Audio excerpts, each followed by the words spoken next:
Hello, everyone, and welcome to Throwdown, episode 87.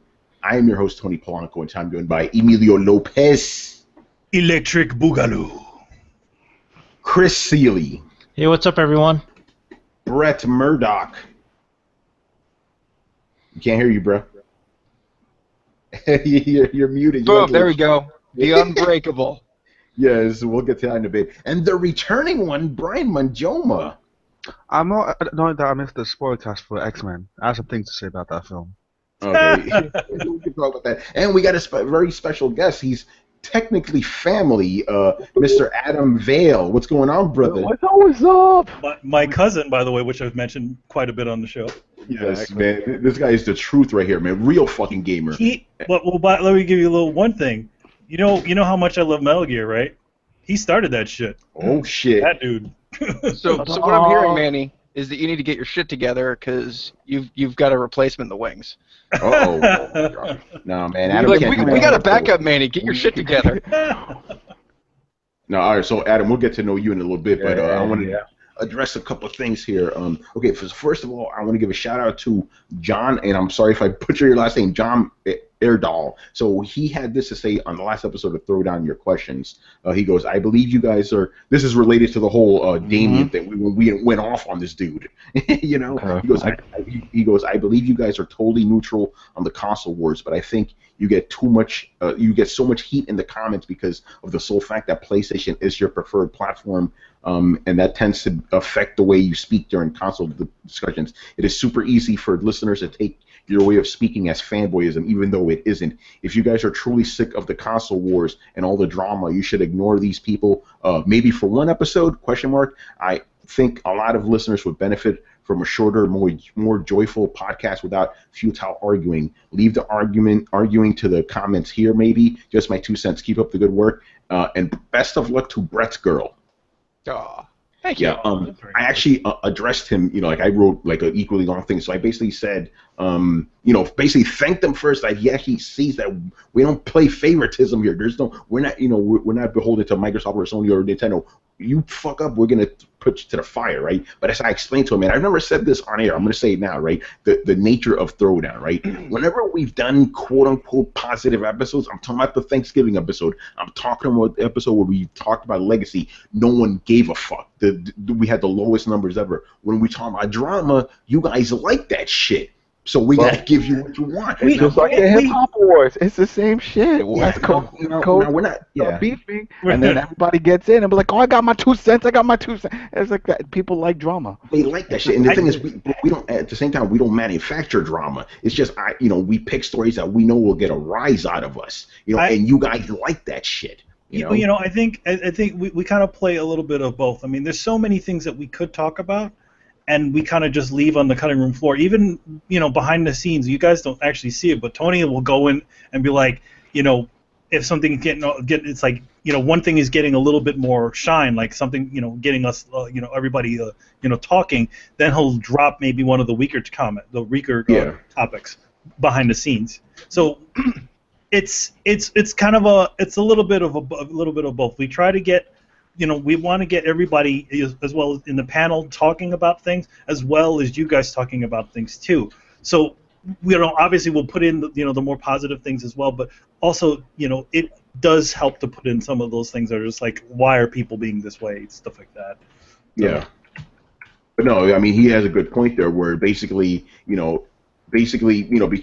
we are more or less fair, down the line. But yeah, since we do prefer PlayStation, that does color some of the way we talk about things, And then sure, man. I'm not trying to interrupt you, but I want to let you go on after this because I do want to hear what you have to say about this. Yeah. I totally understand that we come at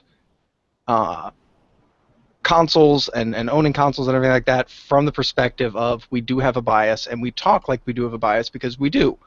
Now, the thing that I'm not sure if it comes across to the listeners is we do so in an effort to be open, above board, and have nothing but honest sincerity in terms of what we're reviewing and the way that we review it.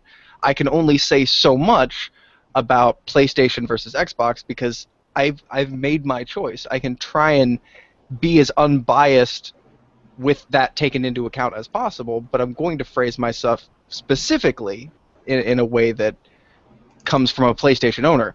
And that's in an attempt, like I said, to be honest and earnest with you guys. Is it having the opposite effect? Would you prefer that we put all of the biases aside and try and be 100% gray neutral, even though you guys know that we have a bias off our home?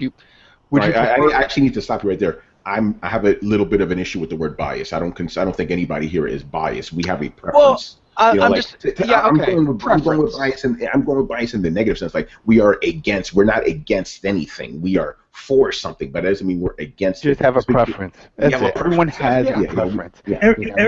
Everyone has a preference, but I think in general, all of us have a way of looking at it the other way, where essentially we're able to see what happens on the other side. Even if Nintendo decides to do something correctly, we'll definitely say, oh wow, that's actually a really good move.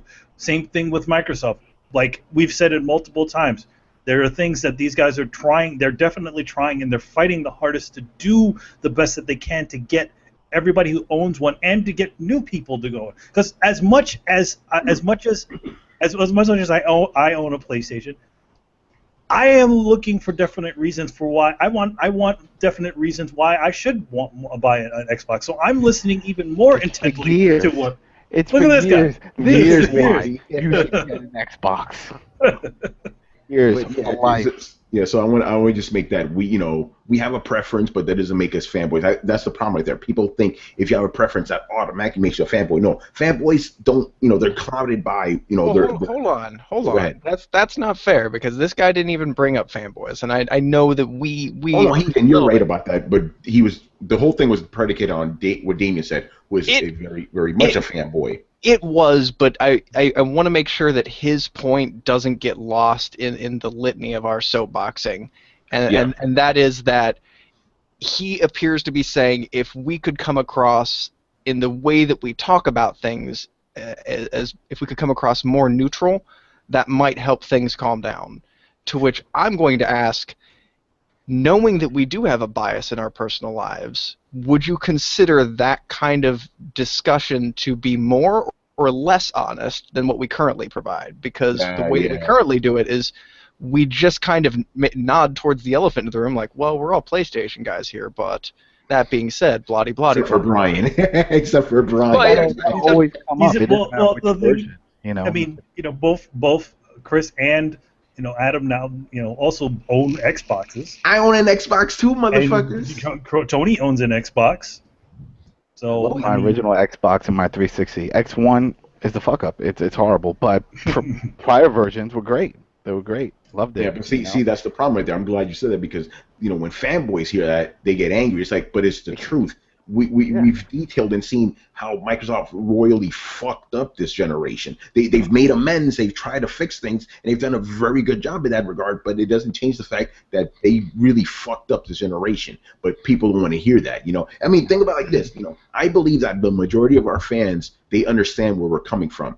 We only hear words from some of the crazies. Like Damien. You're always going to hear it too. You're always going to hear it. Like late last year, Sony was fucking up with Drive Club and a bunch of other stuff. Oh right? yeah. And we said this, and we started getting heat from the PlayStation guys. They were getting mad at us. So which is it? What are we? Can't make everybody happy. Exactly. So some people and some other people just jump in and be like, you know what? Fuck both consoles. Steam for life. Okay. Here's where I think we hit the high water mark, and I think this is where we, as a nerd culture, have officially jumped the shark. Uh-oh. We have sent collectively death threats for making Captain America break out the fourth wall and say Hail Hydra. Now, Captain fucking America, whose entire existence and character is predicated on him being American, right? Like, you can't, they may take Steve Rogers and put him in a different outfit, but then he wouldn't be Captain America anymore, and that would just be a comic book stunt. They make a new Captain America. You are not going to have a Nazi Captain America. Everybody knows this who wants to stop and think for 3 seconds. But they're still getting fucking death threats, which leaves me at the point where, if you do anything that anybody notices, somebody wants to kill you. That's pretty much where we have to land. Yeah, dude, I mean, think about this. Just to add on that, think about this. This is how crazy it gets. No Man's Sky, right? Yeah, the game was delayed. Okay, Kotaku reported the game was delayed, right? The reporter got death threats. Then when the company made it official, they got death threats. What the fuck? Okay, now I'm going to ask the obvious question. Is there ever a moment, or any instance where making a death threat is okay? No. No. Come on, guys. Not in this industry, no. Wait. Not in this industry. I mean, yeah, upon entrance to prison, when being held hostage by a malicious organization, at which point bluff like a motherfucker, or when dealing with Somali pirates. Those are 3 instances. 3 instances where it's okay. Yeah, there you go. Or somebody like threatens your wife, like, "Oh yeah, I'll fucking kill you, son of a bitch." But not in gaming. Not in gaming. It's gonna come out. It'll come out. It's not the end of the world. It's like, shit. If I don't get this, I'm not gonna get that raise in my job. I can't feed my family. It's a game. Yeah, it'll come on, guys. Well, you won't. The thing is that if you think about it, with all the the word a game, you think about it. There's a lot of stuff that's not very fun that happens just in the creation of the game and the way the public deal with the game when it's released. Would you say it's anything but a game? It's anything but a game. Tony. Yo, what's up, man? I talked to you about the rewiring of the brain thing, right? Yeah. For those of you who hadn't listened, I was talking to Tony about there was a really interesting discussion going on in a dark, seedy corner of the internet that was basically talking about people not enjoying games when they, past 30, or there's a diminishing return. And a couple of psychologists jumped in to weigh in and basically said it's because you've rewired your brain to essentially play games as a work state. And that's very interesting when you take that into account of like competitive multiplayer games. I think it was said that it causes the brain to release cytosine, which is a stress chemical. I'm sure I'm probably pronouncing that wrong, but the long and short of it is this: that the dopamine reaction you usually get from enjoying activities only happens when you achieve said win state. So when you kind of pan out on that idea, you get somebody who's playing Call of Duty. I'm not trying to pick on the Call of Duty guys, but who plays Call of Duty, and that's their main form of gaming, entertainment, leisure, right? Well, if they're not winning, they're not getting dopamine released into their brain, so they're not happy. Whereas if they do win, they get a boost of dopamine, and they feel very happy. So essentially what you're doing is you're gambling with your leisure time. If you fail, if you suck, if you don't win the game, you've lost that Pavlovian reward response, and that only comes if you win, which would actually explain a lot of hyper aggression, even the simple thing of somebody wants to join in a MOBA for the first time. Nobody wants to play with them because they're going to drag down your team. It's a fucking game. Who cares? Well, that actually explains a little bit why people care, because it does matter, because it'll ruin their fucking weekend if you do not kill that guy, and that guy kills them with a grenade. Their weekend is fucking shot because they've gambled their dopamine and fucking lost. That's right. I have a buddy of mine who'll play Dark Souls, and then I'll notice that he'll switch to Madden, and then back to Dark Souls, and then Madden. I'm like, what are you doing? He was like, I keep dying in Dark Souls, and so I need to win. I need to get that thrill of accomplishing something. So I jump to Madden, and I beat the AI on easy mode or something. Wow. And then he jumps back in, and he does a lot of that. So yeah, I could see that. Yeah, for sure, man. Oh, by the way, quick shout out to Black Star, who's in the comments, and he says, if y'all try to be neutral on purpose, I'm out. Damn right. All right. But yes, very interesting. Yeah, don't send death threats, people, unless it's those situations Brett just outlined. Especially not over a video game or a stupid movie or something, Or a comic book or any of that. Or a comic book. Yeah, it's like, come on, guys. This is supposed to be. I need to add one. If somebody kidnaps your cat. Yes. Then you threaten them, Some fucking. I have a very particular set of skills. Yeah. How about a pachinko machine, Tony? Oh man, Brian. We'll get to that in a bit. But anyway, let's get to know our good friend Adam a little bit, man. So as always, when you guess, man, origin story, gaming origin story. How did it all start? The year was 1820. That was like an early game of Pong. It's a fucking Oregon Trail right there, bro. Oregon. The real Oregon Trail, where you can my- actually get dysentery. Hey, I Yeah, like your well, picture he's I've- painting. Like the morning dew was crystalline upon the prairie grass. Go. Down I in the forded Lower East Side yeah. of the 5 Points. You know, We forded the river, you know, and got Well, my dysentery. story's pretty interesting though because of my dad. My dad worked in wholesale electronics, and so he would always come home and bring over like all kinds of gadgets and stuff. And one day he came over and he was like, "Oh, look, we're gonna plug this into the TV." I'm like, "What is it?" He was like, "You could play like some kind of game or something with it." And it was a Commodore 64, and I was playing football. It was like 3-on-3. It's like chick, chick, chick, chick, chick, chick, chick. And I'm like, "Oh, this is crazy." And then he came and brought over a printer, and then that was it. So I started from the Commodore and Nintendo, and he was always bringing stuff. So that's the other thing. Like, I remember when I inherited your Atari. Yeah, you know, my Atari. It's like, and that was the thing with Manny and I. We both grew up at the same time, so we're like constantly getting different systems. Oh, I got the 3DO. It's like, oh, all right, well, I got the Sega CD, and then we're just going back and forth, and we have like all these consoles and all these games. I used to, because I think at the time you had the Genesis, and I had a Super Nintendo. So this guy used to live in Brooklyn, and I lived in Queens. Now, if you don't know Brooklyn and Queens, Queens and Brooklyn aren't connected, and you have to take an incredibly long, stupid trip all the way through Manhattan to get into Brooklyn, even though Brooklyn and Queens are connected. And I stick my Nintendo in my backpack and take the train all the way down to the Coney Island, which is like I live on close to the first stop. He lives on the last stop. Yeah. If you ever seen the movie The Warriors, it was like 2 Yes. stops from that Stillwell. That's where I lived. So yeah. You know, and then that was it. Been gaming ever since, you know, and it's just... Hold on, what were some of your favorite games from that era, man? Oh, shit. Elevator Action, Jackal. That was on the Nintendo. I really loved Jackal. Of course, Metal Gear. You know, that really, when it was with Ultra. And I remember in the back of a comic just seeing a picture of, you know, Snake and all these gadgets. And I was like, I need this. You know, it's like I can get all these different things. This is awesome. You know, and that was it. I had a huge Nintendo collection.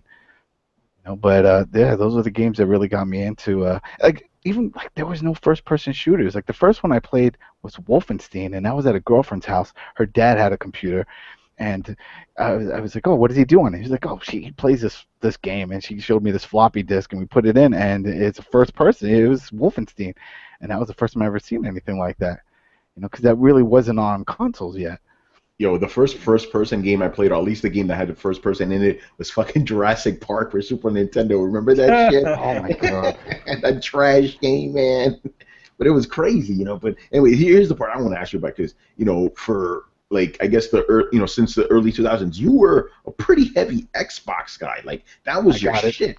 Well, because I work in IT, so I come from that world. And when I first heard Microsoft was making a console, I'm like, it's got to be like a computer. And sure enough, they said they were going to put you're going to have the hard drive, and you're going to have the Ethernet adapter, and you can plug it in, join into the network. I'm like, this is it. This is going to be the shit. This is going to be the future. And I bought it. Once it came out, I got one. You know, and I've been with them ever since. You know, even with the X1, once they announced it, I'm like, I didn't even know the price, and I'm like, yeah, I'm going to get it. You know, because I just believed in it. And what they originally were promoting was it was going to be similar to what they noticed people were doing with Steam, is that people were buying digital, go digital. You know, so when they were like, oh, the always online and people freaking out, what? That's crazy. I'm like, I'm a PC gamer. You know what I mean? It's like I'm used to that. I have to be online in order for my key to get authenticated and for the game to work. So I'm not surprised by that. You know, but a lot of people were freaking out. You know, and I think that's what really messed them up. You know, because here it is, they had a game plan. They're like, all right, here's this awesome system. Yeah, it does a lot of TV stuff, whatever, but it's going to be able to, you know, have you share games. Remember, that was a cool feature that never happened, never came to fruition, where you can share games with your friends. Let's say if you're on my friend list for over 30 days, right, I can then give you share rights to, let's say, Call of Duty, and then you can share it. You know, together we're cool. We're friends like that. As long as the requirement was that you had to be a Xbox Live member, gold member. Yeah. You know, but that never happened because they couldn't do the always online. You couldn't do the sharing. You know, and there was a lot of other cool things, and I felt bad because I remember seeing Major Nelson, you know, coming out with his spiel and telling everybody what's going on, and people just with the question mark looking at him like, no, what do you mean you can't use games? You can't do this? You can't do that? You know, and they're freaking out. But now look, if you look at the sales, you know, everyone's buying digital. Digital is where that PlayStation has really jumped on it with all these flash sales, and they have that Steam approach. That's something that Microsoft, I'm surprised, has not jumped on. And that's another reason why I see it as just being superior on that aspect. It's not so much about like, oh, my buddy's on here. It's how am I interacting with this console in a better way? And since I also am a Steam gamer, I'm used to that flash deals or just going digital. I put a 2 terabyte. Once I found out I can do that with my PS4, I put a 2 terabyte in there. I was like, nice. That's it. Boom, that's it. I'm going digital. So what was it like that really made you go, fuck it, I'm getting a PS4 now? Because you had an Xbox One, right? Yeah, I had the Xbox One. So how did you go about just selling it? Yeah. The first was all right. This is where it gets it. So I'll give a shout out to my buddy Demon Wolf, right? So he's a good buddy of mine, and we were playing, and he was like, "Yeah, I just got a PS4," and he's also a big guy on Xbox with me, and I was like, "All right, well, what do you like about it?" He's like, "It just works, man. The interface just works." And I was like, all right, whatever. But then, after a while, I'm seeing all these glitches. I mean, you've probably heard it before. It's like, we can't do party chat. We're having all these issues just connecting. Doing the stuff that we used to do seamless before, which what made the 360 so popular, is now, difficult to do. We can't do the simple things anymore. And it's like, why did they do this? Why did they make everything into a separate app? They just made it really hard to navigate. The user interface is horrible, and I just thought about it, and then I watched some YouTube videos of just people showing me, like, just the new interface for the PS4, and I've had, PS2, PS3, I've had them all. So I was like, you know what, let me go with it. So I got it, and I just said, this is it. I said, I'm going to flip it now. Also tell us how high your gamer tag score is. Yeah, but that's the thing. Yeah, mine says I have over 123,000 achievements, Chivos. It's like, that's serious right there. It's ridiculous. Yeah, I'm in the 100K. I'm considered, what was it? They gave me a legendary status or something. I have like this. They send me money. Microsoft sends me money. Like in my wallet. Like, oh, here's $20 just for being a legendary member. And I'm like, all right, whatever. And it's just one of those things. It's like, that's the thing. People are like, oh, but you have all this high score, this achievement. That's great, but it's not about that. It's the gaming experience and where am I getting the most enjoyment. And I said, that's it. I'm just flipping it, because before I had my PlayStation just for exclusives, like, The Last of Us, Uncharted, and then all the multi-platform games. My main console was on my Xbox, and now I flipped it. And I get it all the time. People ask me, like, oh, did you get Doom? It's like, yeah. It's like, I don't see you playing it. Well, I didn't get it on the Xbox. But, and they're like, why'd you do that? And I'm like, well, it just works for me, and I have that enjoyment that I used to have when I had my 360, and that's the best way to describe it, to tell people. It's like, I remember people that had the 360, I loved it. They swore by the controller, the feel, everything. I've already had an Xbox One, I had the Titanfall controller, and that broke on me. Like 2 weeks. Shit. 2 weeks, and that was a special edition. I couldn't get a refund. I couldn't even get an exchange. Even if I wanted to send it in, Microsoft said they were just going to send me a regular one back, because they couldn't send me that special edition because it was out of print. By the way, real quick, SN Rashid, shout out to him. He wants to ask you, was it hard to leave that legacy behind? Because you had so many achievements, so many years on Xbox. It wasn't too hard, because it's still there. It's like you see, I got the Gears tattoo, Gears for Life. I got a bunch of my buddies, Space and Quiet Storm, all these guys that we played online constantly as a group. That was our thing, and it still is. When the new Gears come out, I'll be there. No doubt, I'm going to be there. But when it comes to where I prefer to spend most of my time actually gaming, it's going to be on the PS4. Yeah, here's another question for you. He goes, do you think you'll move back to Xbox after Scorpio comes out, seeing as how it's more powerful than Neo? The majority of don't know that. They could say all they want. Yeah, they exactly. Could say all they want. They could say that thing could make unicorns pop out and fly in the sky. They could say all kinds of things. All right, doesn't mean it's gonna happen. Microsoft has lied before, and not even in the console realm, just with their operating system and other shit. Is Microsoft the one that said it's gonna be more powerful than Neo, or is that Microsoft fans? No, it's the fanboys. Oh, okay. So the ones that said that they were gonna unlock its true power, like it was a Dragon Ball Z character. Yeah, look. Let me break it down again because we're gonna do this now. Okay, so we had. Oh, go ahead, Adam. Here's the other thing that got me mad. All right. Okay, go ahead, because I gotta break this down. Yeah, all right. So the 360 comes out, right? You have this. What's one of the cool features that you see? You have the swappable hard drive. That's awesome. X1, you expect. That's a cool feature. Why would you take that away? They took it away. Why would you do that? Everybody loved this. You could make more money from this. Just sell more, whatever you want to do. No, they take that away. Then they make this shit the size of a damn VCR. What are you doing? I say it looks like a CDI. If you compare it to Xbox One and CDI, they look pretty close. That shit is a Betamax, man. It's like, and I swear, I'm telling you, when that new one, they said it's going to be like, I forgot, like 3 times smaller or something. I was like, so it's going to look like the 360 Slim when they released. Yeah. That's what I'm thinking. And they're saying that, well, it's going to have a big hard drive. That's it? I don't believe you, because that's the thing. The 360, and we've known this even with the PlayStation has done it, where they'll change certain things. Like they'll put a little extra memory. They've changed the video chip when the red ring, the red ring of death. Remember when that whole thing was happening? They changed it to the Jasper chip. They started doing a lot of little hidden things, not advertising it, but now it's like all this is being advertised. So it's like now we're all in the know. So I don't know what's going to happen with this. I don't know if this is going to help. I think a lot of people are going to be bitter. We have a joke with my buddies, like we call it bitter cake, and that's what they're serving up, some real bitter cake with this, because you spent $400 or $500 on this console, and then 2 years into this, next it's like, oh look, this is going to be smaller, and it's going to, have a larger hard drive, and I'm pretty sure it's going to have a better video card, because that video card that they put in the X1 is what was causing a lot of problems why it couldn't go 1080, because it was a specially designed video card to work for the Kinect.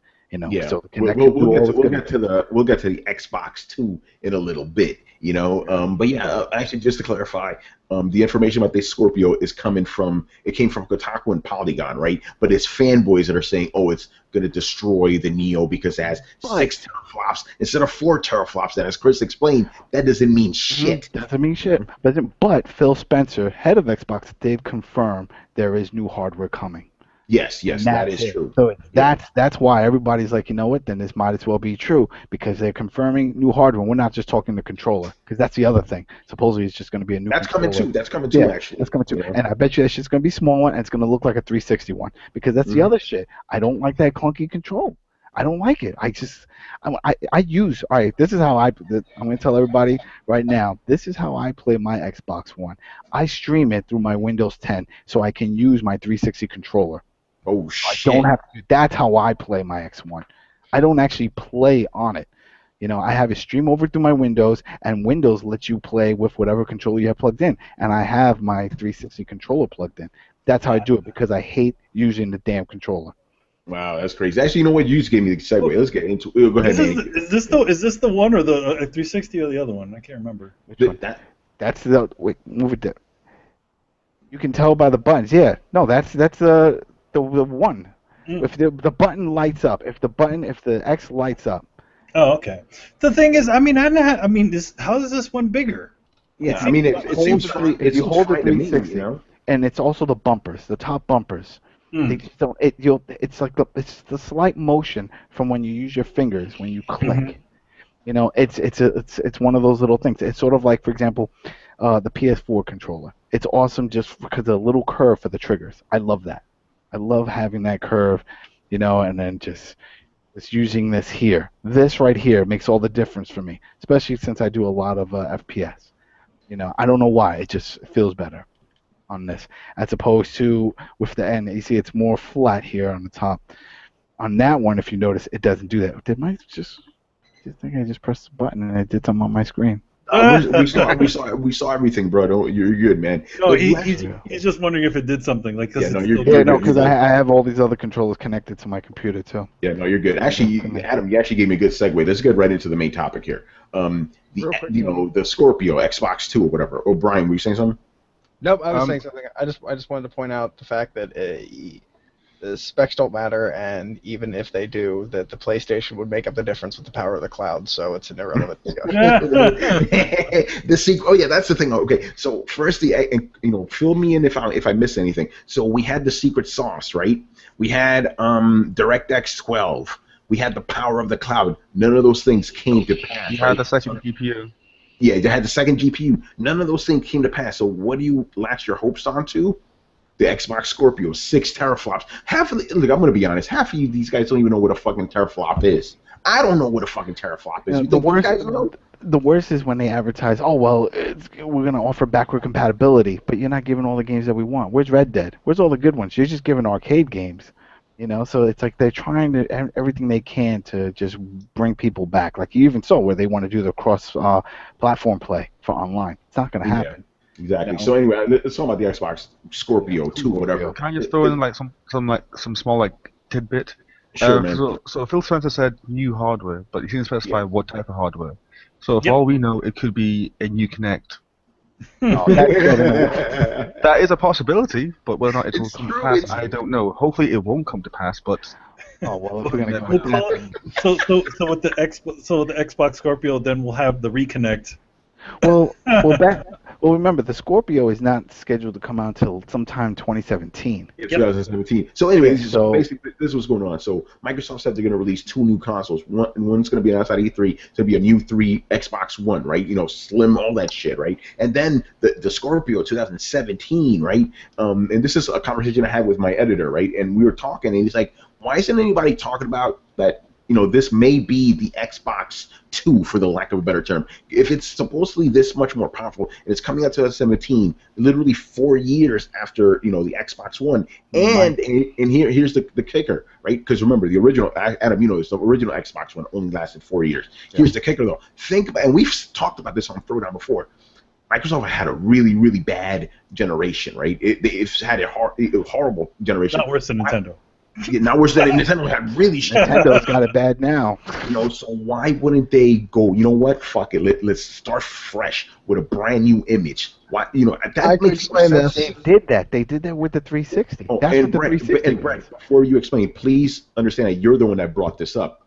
You actually said Microsoft would be better for them to just start fresh and from. Oh yeah, no, absolutely, but they can't. They can't. Well, you think they can't? Because Xbox's new system is the counterpart to PlayStation's new system, and PlayStation has already said that they're not going to have any additional features in the new games. They'll just be upscaled in graphics and things like that. So if Xbox then essentially went full hog and said, okay, well, we'll just put out an Xbox 2, that's going to invite a lot of unkind comparison. Like, well, PlayStation can still run this whole system. And they didn't have a 4-year generation. They have an 8-year generation, and they kind of gave us the option to upgrade in a modular fashion. You decided to split your customer base right down the middle. Ooh, but that's the thing, though. Remember, even if this is a full-blown Xbox, right? It's still going to be backwards compatible with the Xbox One, and supposedly, or again, this is speculation. The Xbox One games will be able to run games from that one too. The forwards compatibility. Okay, and then we have the same problem that they can't have new features. You're talking features are run on the CPU. Graphics are run off the GPU. That's oversimplification, but we're talking about an increase in graphics, the GPU. So therefore, if you want it to be, it's not like you can just tear out the AI or half of the rendering space of an open world game and therefore save in your processing power. Like, you can't skimp on processing power. So therefore, like, a truly next gen game would not be able to be it would not, I don't know how to put it. It would still be able to play last gen games because of the X. It would still be able to play last gen games, but then you would have a smaller subsection of people creating these super next gen games for the Xbox 2. Nobody on the Xbox One isn't going to be able to play them, and nobody on PlayStation is going to be able to play them. Like, you've now carved yourself down into a small niche by splitting up your consumer base and then only giving the best product to a very small portion of them. See, my question is, when they start showing games off now, let's say Neo is out, Scorpio's out, it's out, and we're seeing the next God of War, whatever. Which version are we seeing in these trailers? That's a damn good question. Yeah, these guys lie already with the trailers. Yeah, they lie. Look at Watchdog. That was a straight up lie. Straight up lie. You know, so it's like that's my fear, that it's like the next whatever God of War, whatever, watching like, wow, that looks great. Is it gonna like a little small print in the bottom gonna say only on the Neo it'll look like this, you know, or like this is from the Scorpio version, you know? So then we're never gonna see it, and it's sort of gradually gonna force everybody to move up. You know, and are we going to get into that cycle? Is this what we're to expect for consoles now? That every 2 years, as opposed to what we've had, which has been pretty long, with like 8 years, you know, life cycles. I mean, that's kind of bad. Yeah. But the first one to commit to a true upgrade to a PlayStation 5 or an Xbox 2, they're gonna get the backlash of it's only been blank years. Yeah. So that's why, like, if Microsoft, like, if nobody cared about a short console generation, then it wouldn't be a big deal, and Microsoft could totally get away with saying, like, you know, there would be Xbox 2 exclusive games. But if they don't, and basically, if they don't, the people will compare it to the PlayStation and the PlayStation Neo, and they'll be accused of abandoning the people that supported them. Do we know if any of the Steam boxes are going to be at E3? Because, I mean, this would be the best time for them to jump in and be like, hey, they're trying to compete with what we already have. I read a report today saying that these Steam boxes are pretty much utter failures. Oh, shit. Which actually makes sense. Think about it like this. Console guys don't really care about playing PC games, and PC guys are going to build their own shit. That's because Valve outsourced the idea. Yeah. They you need Valve's brand name. You need Valve to come out and say this is an official Steam box, not, hey guys, you should build tiny computers that look like consoles. Ta-da! Like, no, you didn't do anything, Steam. You didn't do anything. You just said here's an idea to a room full of people. And then proceeded to do nothing. Like, you know what's a good idea? We should do a charity for endangered monkeys. I'm such an activist. No, you just said an idea. That's all you did. It's kind of how Valve kind of works a little bit. Like, when it comes to things that are exterior from the things that they do, they don't want to invest in it. They're not going to invest in something. They're not going to invest in creating, you know, little PCs, semi-console things. Well, they don't have to. They just have to make a reference system. It's just like the Google Nexus phone, right? Google's like, here's Android. Here's how you make an Android phone, and they happen to sell it, and then everybody else runs with it. Samsung makes their own, LG makes their own. You know, you have all versions. And then not to mention SteamOS was a piece of shit. Well, yeah, that's all they did. Valve built everything around it. They're like, here's a funky controller. Here's Steam Linux. That controller. Go have fun. Yeah. Oh, by the way, quickly here, Phantom Vash said the Scorpio will definitely have exclusive features that the Xbox One doesn't. Ain't no way the Oculus will be able to run on the old Xbox One, and it is a big reason why it is supposedly 6-star flops. Well, that's a whole other discussion of why we're getting a Neo and with the Scorpio. Yeah, a lot of people saying it's all because of VR. It is because of VR. You know, I mean, VR and the fact that people complain the whole generation about underpowered consoles. That's the other thing. I know Manny's getting 2 VRs right out the bat. I mean, he's gonna love it. All I'm gonna say is we wouldn't be in this goddamn position. A VR for each eye, even though I can have one. Yeah, go ahead, Brett. Oh, I was just saying. All I know is that we wouldn't be in this goddamn position if anybody could have predicted VR. Right? Am I right, Brian? Like it just came out of the blue. Nobody could have imagined it would be popular. Nope. No, I mean VR. Like, who thought of VR? Like, you're almost acting as if people funded VR from like their own pockets like a couple of years ago. You know, like it's a stupid idea, Brett. It's not like it took the internet by storm by small donations about the time that it was being released to begin with. It took the internet so much by storm, but people are still waiting for something to happen with it. Yeah, we'll talk about that in a bit. Okay, that's because fucking Arnold Palmer or whatever his fucking Palmer, whatever I'm on some heavy pain meds right now, so y'all have to excuse me as I have trouble keeping a train of thought. Lucky Palmer. Yeah, no, that's whatever the fuck his name is. That motherfucker. Yeah, that motherfucker like just sat on the Oculus forever. Like it just sat there like the entire internet unanimously went build it and threw piles of money at it, and he sat there for 3 years on the pile of money going, I need more money. Facebook, jump in. Yeah. It's like, do you just not know how to manage a company? Just build this thing. You've already built it. You've already built it and shipped it out to people. I think it's the weirdest thing because out of all people, why hook up with Facebook? Because they got money. That's I know why, I know they have Facebook money, but wanted at the to same jump in. time, it's like there's so many other companies that probably could have done a lot better with it, and they obviously would not have locked it. But it's the whole thing of like how many people are on Facebook. It's like billions. There's So billions of people on there. They but want to throw that in front of everybody, add it on their wall. Hey, look at this new device we just made. You know, you throw it, you know, a shitload of at least 1 million people are gonna buy it. You know what I mean? Just because they're like, oh well, all right, maybe I can integrate it, and you know that's gonna happen. They're gonna have it where you can integrate with Facebook in some way and like move pictures out and do all that cheesy shit. Also, I'm going to put on my tinfoil hat here for a second. Uh-oh. You know what Facebook is in the business of, right? Yeah, data. Collecting data. Data. They collect and sell data. That is where their money comes from.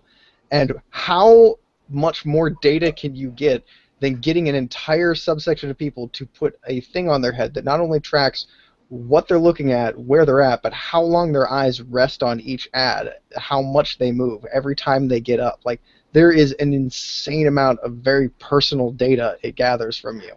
Oh yeah, I said this before on Throwdown. It was all about data mining. That's why they invested in it. The same could be said with the Echo. You know, Amazon's Echo that's listening. You know, and gathering information, hearing discussions, and understanding what you're talking about. You keep talking about, wow, that Uncharted game looks good. That Uncharted game looks good. Well, Uncharted's on sale on Amazon. Would you like me to order it for you? You know, it's gonna happen. Yeah, man, there's some good stuff going on in the comments. I'm glad we finally enabled these things. Yeah. But yeah, man, I mean, that's what it seems like with these new consoles. It's really about the VR stuff. But like I said, I still think we're gonna have to get used to the fact that consoles are going to be coming out more regularly now. You know, it's like you see it with cell phones and all these other things. Probably going to happen with consoles too. But at the same time, you need a model to. Because remember, the reason people get cell phones all the time is because you only have to pay $20 a month. Consoles need something like that. But the scary thing is, imagine if the only place you have to go to is fucking GameStop or something. You sign a contract with those guys, man. Oh no. No, I don't think it's gonna work though. I don't think that model is gonna work for consoles because I mean, so how you give people more powerful systems, the powerful systems that they want. Modules. Make it modules. Make it Thank you. Yeah, Thank you. Just made a golf clap. Give him a golf clap, ladies and gentlemen. Wait. Oh. Oh, you mean? That's how you do it. I don't know, man. Like, I'm hearing all this stuff, and it seems to me it's like you may as well just be a PC gamer.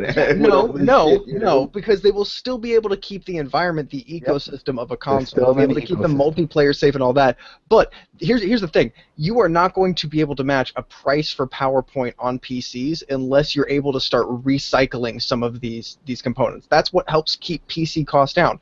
You buy one case. You buy one power supply every 6 years. Yeah, you may upgrade your processor every 3-4 years. You may upgrade your graphics card every 2 years. But for the most part, you're not sinking a bunch of money in the system buying all new stuff. I have a PS3 that still has a bunch of good components to do it, and yes, I bought a brand new PS4.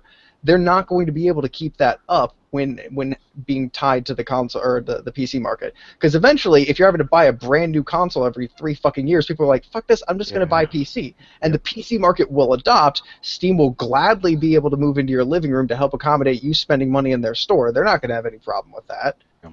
So like the console market is being held in check by the PC market. So they're going to have to become modular because they can't be competitive otherwise. Yeah, but who's going to be the first to do that, though? That's the other thing. I thought Microsoft was on that path with the hard drive. Yeah. When they started doing the hard drive, I'm like, all right, then the next one is going to have something with video card. It seems like even Phil Spencer said himself that we're trying to emulate the what smartphones are doing. So it seems like they want to do that instead. I mean, that's just a lot of loss, a lot of waste. Even just not just money, but just like raw physical waste. Physical waste, packaging. It's millennials are not going to be down with that, and they're a market force to be reckoned with at this point. I think the thing that holds a lot of people back is a lot of people are scared to open their PC. They're scared to try and upgrade. They don't understand how the video cards work together. They don't understand how motherboards work together. If you tell them just go into the Xbox section, pick out a silver, gold, or platinum level graphics box, and then plug it into slot A, boom, you're done. I think that would grab a lot of console market without people being like, "Well, I may as well buy a PC." Like, no, because with the PC, you have to unscrew shit. You have to ground yourself. If you touch the wrong thing or pull out the wrong thing, you could snap a clip. You could short circuit your system. You could electrocute yourself. Like, it has none of the guessing, none of the hazards of building your own PC, but it has all of the benefits in one small, powerful, convenient, easy to use machine. Like, the marketing fucking writes itself. Like, it's going to happen. Yeah, but I'm not disagreeing with that. I would actually kind of prefer that. But if it's going to happen, why haven't we seen any signs of it? You think it's going to take iterative consoles like cell phones to fail in order for that to rise? Yeah, I think because the current system is still to a certain extent working. Yeah. I think that's why everybody was really excited. And that's the thing, you have market interest. That's why everybody was really excited about the Steam box, but then they failed to provide the thing that they sold us to begin with, which was a standardized, modular gaming box that could fit in the living room and that everybody could play on. And it was easy to use and had, like I said, it had standardized parts. It was easy to install. There wasn't any previous knowledge necessary or any of that kind of stuff. You just hooked it up and it worked. Just as easy as a console with all the power of a PC. And everyone was fucking excited. And then they outsourced it to like 5 different companies. And of course these companies tried to make everything proprietary, so none of the Steam boxes worked with the other Steam boxes, which defeated the whole fucking point to begin with. It's funny because with the cell phone market, they have been trying to do modular phones. There's been multiple companies that have been trying to make those, where essentially it's like, okay, you need a better this, all right, we'll switch that out. You need a better this, all right, put that in there. But I guess that hasn't taken off. It's never going to work though. Yeah. I feel like also with when it comes to consoles, I think they really need to. I think for a lot of them, they're designing those things all the way up to close to when they're about to launch them. Again, that's even more reason for modular. But you would need. So they would have to solidify what the core system is and how it will be how modular it will be. Oh yeah, they would have to basically, and this is why I say it would have to be Valve. Valve would essentially have to invest in some hardware development and develop like the world's most flexible motherboard, right? Something that like you could offset all of the other components and pretty much just never need to change this motherboard except for 15 years down the road, right? But Valve, I don't know about Valve. I think Valve would be able to fund something. But I don't think they're Valve happy with the store. They're making so much money from Steam. I'm not saying this is going to happen. I'm saying that the only way it would happen would be is if they'd have to spearhead it. They'd have to commission AMD or Intel or somebody to go. Who are the guys we need a standardized motherboard. We also need a interface between all these modules where we can reduce latency so it does act like a PC. You need some kind of slot system. They need to do a lot of R&D. They're not going to do it, but they need to get someone else to do it. Who was that company that was trying to do it? It's the one. Alienware? Not Alienware. Razer. Razer, yeah. Yeah, they're making a PC version. They had a modular PC that they were showing up for years. But Valve is in a unique position. It never went through. Yeah.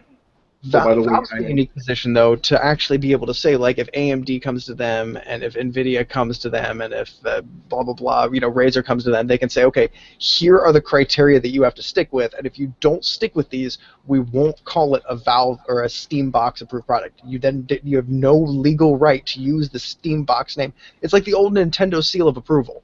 Like, it doesn't get put in the lineup unless it works with everything else in the lineup. So if you buy something with a little Steam you get that ribbon on it, that it's going to work with your Steam box. The seal of approval. By the way, I gotta quickly say this. SN said, Brett, the problem with modular hardware is a massive room for human error. The idea of a modular console is completely at odds with a console. Plug and play. That's it. They can do it. Put a cradle system. Was the 32X and the Sega CD against what consoles were? No, it worked fine. You plug it in, you're good. Just plug them in and they work. Well, granted, you needed 100 AC adapters for the damn thing. Yes, they worked. I mean, even Nintendo did it. Had it multiple times. The Nintendo CD, which was going to happen, which became the PlayStation. There was also the Super Nintendo disc drive, which Japan had. So these modular consoles, modular things on consoles aren't a new idea. It's just they have to think of it in advance. Somebody here says the Nintendo RAM pack. which was on the surface of it. Remember the Sega Saturn with the 32 megabyte cartridges and stuff? Yeah, and it had its own little game. Man, that was the shit. But the problem is, all these things that we're pointing at never succeeded.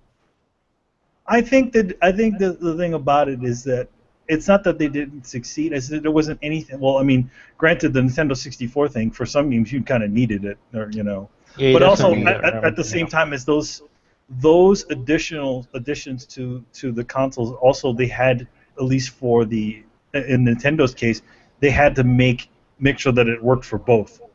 Also, it was very limited support considering it was only from first-party titles. Now you actually have computer games with sliding scale graphics that would be able to, out of the box, take advantage of modular hardware. Mm-hmm. And I'm not saying it wouldn't be an R&D nightmare and it wouldn't be a huge undertaking, but I'm saying that somebody who's already known in gaming, like Steam, would have to basically license this stuff out and basically, put their seal of approval on everything. They'd have to wrangle all of these different companies, because if you just try and give it to AMD or try and give it to Intel, they're not going to play nice with everybody else. You need to give it to somebody whose job it is to sell the most games, like Steam, because then it's in their best interest to make it work for the most people. It's not like, oh, you bought our product, now we're fucking done with you. Like, no, I'm selling you a spoon, and I'm going to sell you the greatest spoon ever because I'm an ice cream salesman. So I want you to eat as much ice cream as possible, so I'm going to sell you the best fucking spoon that's possible. But they don't sell you good spoons. No. No, that's because we're buying them from spoon manufacturers. They tell you to go over to the corner and pick up that cheap plastic spoon that might break if you eat the ice cream is too hard. Well, yeah, no, that's because those people are spoon manufacturers. They're from Big Spoon, and they want your spoon to break halfway through, because that way then you just buy another spoon. They don't give a shit about your ice cream eating experience. They sell fucking spoons. What the fuck do they care? It's like they say, there's no money in the cure, It's the same shit. That's some true shit. All right, so yeah, good discussion there. So let's move on here because we got a lot of shit to cover. Boy, okay. So we were talking about VR before. So rumors. This is the second one now. Rumors are suggesting Nintendo is trying to get into the VR game now. Is there a laugh track on the? So yes, we do. We have one of those. There we go. So, okay, so let me just break it down for people. So the report that came out today is saying that, because we all know the controller is supposed to have a screen on it, right? 5 to 7 inch screen, right? Now, apparently what Nintendo's going to do is make it kind of like the Gear VR or the Google Cardboard, where you stick it in some, put it on your face, bam, you get quote-unquote VR. The thing I took away from this is like, because remember, Nintendo talked a lot of shit. Chris, you can verify this. Talked a lot of shit about VR. Reggie Fils-Aimé, Shigeru Miyamoto's like, oh, it's not fun. Nobody wants VR. Yeah. They talked a lot of shit, but now Himishima's like, no, we're looking into it. So I'm like, hey, it's Nintendo. Not just on VR, on VR customers too. I want to point that out. Thank you, on VR customers. Yeah. The people who they're now asking money from. Those guys. They were talking shit on them. So now you're telling me that the company that created the Virtual Boy, the thing that probably held VR back for 20 years, is trying to get into VR. I find that interesting, but at the same time, I'm trying to be a little optimistic here when it comes to Nintendo, right? Are they actually pulling their heads out of their ass and trying to modernize? They've given us the best 3D experience. The 3DS XL, that is just, with the new one, that's amazing. I don't know how they do it. Like the fact that I don't need glasses and I can just use it. Okay, I got to check out the XL because I tried the regular 3DS. No, forget that one. The new one, it's just like you can tilt in different angles. I have it somewhere here. Well, it has that one actually has a couple of sensors inside of it that tell which way you're doing it, or even I think it has it watches you a little and it readjusts itself. Oh, great, thanks. Now I'm gonna hide this shit. What's watching? Well, you know what's funny? You know what's funny? That technology that was inside of the 3DS is not new technology. They've been making monitors PC monitors that could do that for years. You could currently have a 3D effect happening on your monitor right now, but the monitors are obviously expensive. But it's not new tech. Oh shit! It's dead. Great. That was it. But yeah. No one's gonna see that shit. Yeah, no, it's dead. It's dead. So obviously we got to defer to Chris on this one. What do you make of all this, man? Well, like every Nintendo accessory, this will work with 2 games, if we're lucky, and then not work with anything else for the NX. Yeah, you will be fortunate if it works with 1 game properly. I remember it will be Super Mario VR. I was going to say, it'll be 1 Mario game, 1 other franchise game, and then a handful of shovelware, Chris. You can't forget the handful of shovelware. Yeah, I can't forget that. Chris, when you were working at Nintendo, did you see this? Was this around yet? Or was it? I don't think so. Because I know you built a Wii. I didn't build the Wii. No, you remember You went to San Francisco. Yeah, you remember you said that you went to they had, didn't they say that they had a tour of the factory? You said and that they had you do some stuff within the factory. No, North Bend is a distribution facility. Oh, put it in a box. Okay, we get it. The factories are in China, man. Okay. So you went to China? No, no, that was the distribution. But yeah, I was there during 3DS also. 3DS had come out while I was working there. But yeah, I kind of agree with your assessment. Only a couple of games will work with this, and then Nintendo's just going to give up on it. You know. Well, I think in general, if Nintendo does get into it, they're not going to fully commit. Of course not. It's going to be like a throwaway controller. Kind of like the way Sony was with the Move, where it's like it's there, you can use it. Yeah. We'll make a couple of things for it. Well, at least they're trying to bring it back with this. That I'll give them credit for that. They're like, hey, you have it in a box in a closet? Take it out. It'll work with VR. Yeah. Manny, so you're trying to say they're not going to use the screen on the controller at all? I'm talking about outside of VR now. No, I think they're going to use the screen on the controller, yes, but I don't think they're going to use it for VR. I think that little cheesy like cardboard box solution, that's them maybe thinking about doing it, but it's not. It's not a commitment. A commitment is actually to going out there and making a fucking VR helmet. That's an actual helmet. Yeah, that bullshit card. Like you guys like, oh yeah, here's my cell phone. It's a VR experience. No, it's hasn't been proven that it's going to be a big item. That it's going to be a seller. That's the thing. Actually, no. No one. Have you seen the games? The games have lowered to like $5-10 already. Dude, but look, the thing about, I am talking about early adopters, but think about it. Oculus Rift and the fucking HTC Vive, $600, $800 respectively, sold out. So there's still demand for it, you know? I think, well, that's bragging, I think. I think people just want to like, look what I got. What can you play on it? I think a shark game. I don't think you play on it. If I had the disposable income, I would have bought one. But the thing is that can you guarantee? Also, obviously it is an investment, at this point.